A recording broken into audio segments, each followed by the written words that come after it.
First,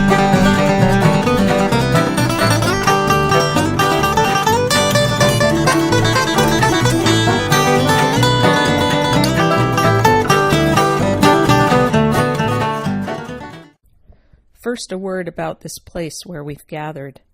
At our annual meeting a year ago, I said UVLT was committed to providing access to land for those who do not have it, offering people of all ages the opportunity to explore, play, learn, and find peace outdoors.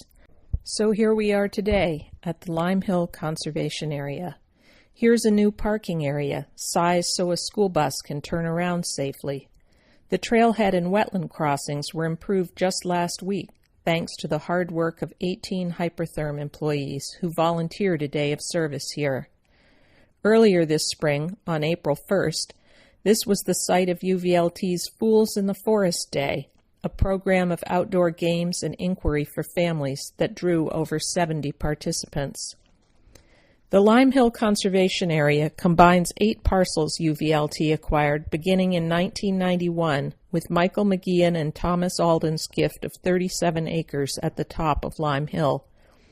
Our tent is pitched where the parking area and trailhead are located on the second parcel we acquired, 3 acres donated in 1993 by Bain and Jeanie Stevenson.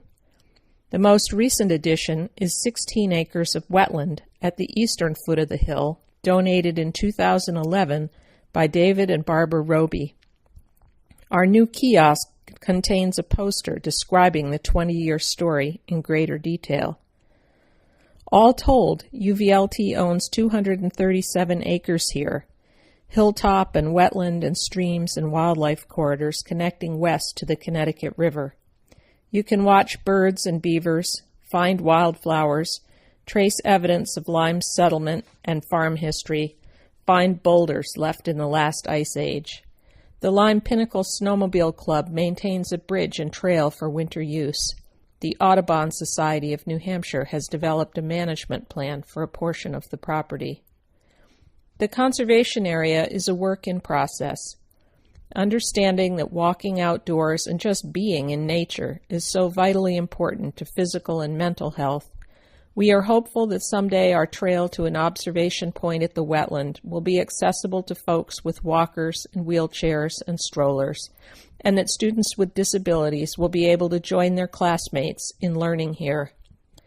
This is also home to animals and plants that need wildness, and so we are planning and constructing carefully, respecting and delighting in what is here. The Lyme Hill Conservation Area exemplifies the partnerships, synergy, creativity, and possibility in UVLT's conservation accomplishments. So it's a great place for this year's thank you party. I'm proud to report in fiscal year 2012, we've successfully pursued our core mission of helping people in the Upper Valley to conserve and steward land for agriculture, forestry, recreation, and resilient ecosystems. In the past 12 months, we've conserved 2,000 more acres of land, 16 parcels in 12 Upper Valley towns, farm fields now greening with summer crops, deep forests and cold burbling streams, splendid vistas, places for songbirds, bear, moose, and fisher, old trees, amphibians, places we depend on for health and wholeness. We've accomplished our work with proficiency and efficiency. Last month, preparing the operating budget for fiscal year 2013, we surveyed the conservation outcomes of our land trust peers and found that per dollar of budget, we have conserved more parcels and more acres of land. Ours is a very productive land trust. And in March, UVLT became one of only 159 land trusts nationwide to receive accreditation from the Land Trust Alliance, an indicator of our compliance with rigorous standards of excellence in our work. Supporters like you provide 2/3 of the funding for UVLT operations, so I'm pleased to tell you that this year you helped conserve 685 acres of prime statewide or locally significant agricultural soil, 29 acres of wetlands, 1 3/4 miles of shoreline on significant water bodies, Pout Pond, Upper Baker Pond, Orange Pond, and Kedron Brook. Nearly 5 miles of frontage on streams. About 8 miles along scenic roads, including New Hampshire Class 6 and Vermont Class 4. Nearly 7 miles of protected public trails and woods roads. That's half of our projects. That included protections for public access. Other special resources protected include wildlife habitat ranked highest in state wildlife action plans, land supporting rare species and natural communities, and land surrounding a historic cemetery. This year, UVLT staff and volunteers have visited the more than 435 properties, 42,000 acres, whose conservation has been entrusted to us.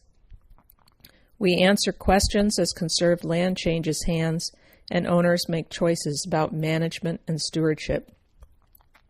We consult with families as they think about the future of their properties. Sometimes we are matchmakers, bringing people and land together. We're at kitchen tables and conference rooms, out in the woods and at public meetings. We've co-sponsored training and certification for volunteer naturalists, hosted hikes, and provided stewardship opportunities. Again this summer, children will attend outdoor art camp on conserved land in Lebanon. We've joined with area residents, regional planning groups, and local government to share and shape a vision for our region's future and to find on-the-ground solutions that make it real. UVLT's impact ripples outward from the Upper Valley. The May-June issue of the national magazine Audubon contained a story about forest bird habitat, describing Stratford property owned by Tig and Elise Tillinghast. They said, "They have natural northern hardwood forest with many tree species, American beech, white ash, eastern hemlock, and this large wetland complex which has a unique suite of breeding birds. Best of all, their forest will always be a forest because they put a conservation easement on the property through the Upper Valley Land Trust, ensuring that a future owner can't ever subdivide and build on it.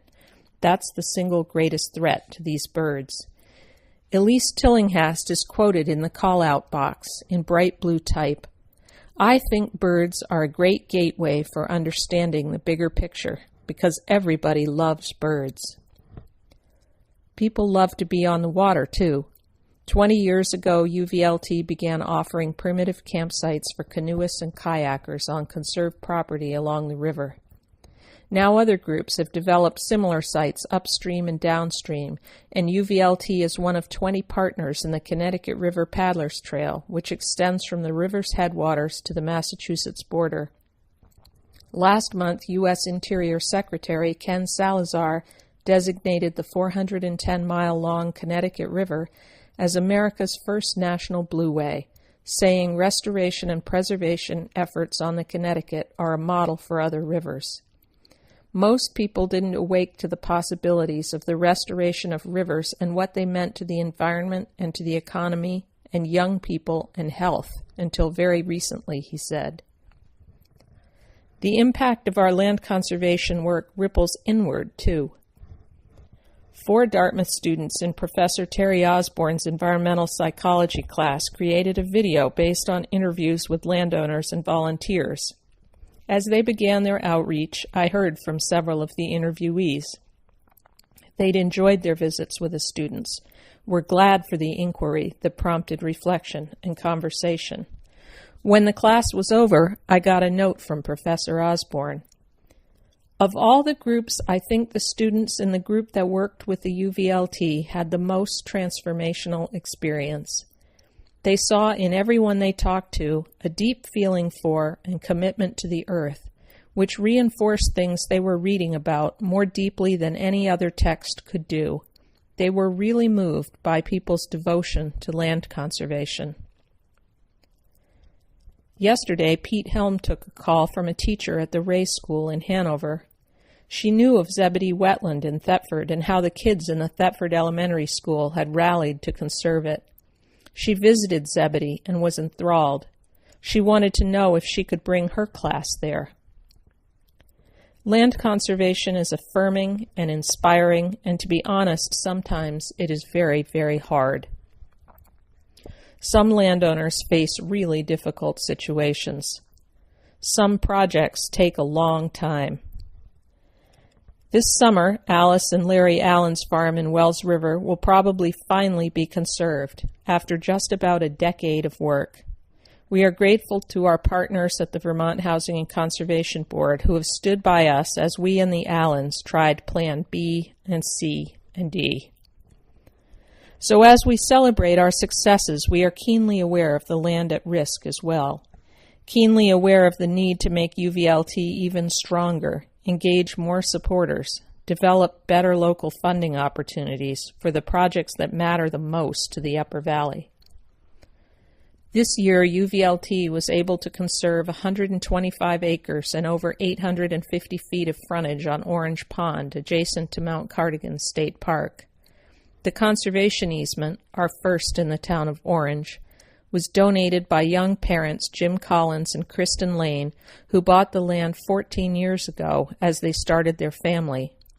An anonymous gift and a distribution from our conservation endowment helped with the costs of Jim and Kristen's gift, allowing them to choose conservation for their land.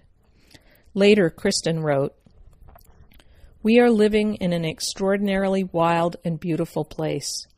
We'd like our children, their children, and children who aren't related to us to have the chance to see the same undisturbed shoreline across the pond, swim in the same clear water, and have the same lucky interactions with nature's other creatures, great and small, to develop a deep appreciation for this planet, and through that, a greater sense of stewardship."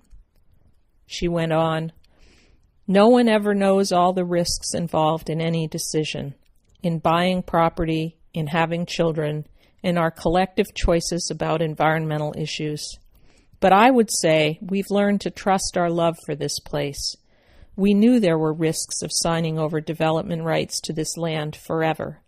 But all around us, around the Upper Valley, around the country, we've come to see the risks of doing nothing. This is but a small piece of land in a large, interconnected world. There is much, much more we can do.